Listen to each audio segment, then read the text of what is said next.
One frosty morning, a little pug wandered too far from home. Snowflakes danced as he shivered, lost in the thick white forest. The poor pug curled into a ball, cold and afraid. But suddenly clip, clop, crunch, a warm-hearted deer appeared. The deer gently nudged the pug, then lowered herself. The pug climbed onto her back, nestling into her fur. Through blizzards and wind, the deer trotted bravely.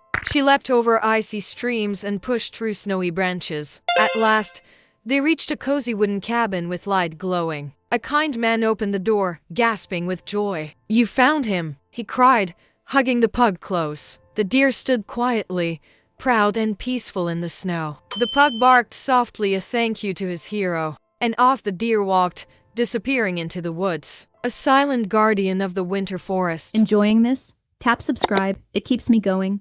More cool stuff coming your way.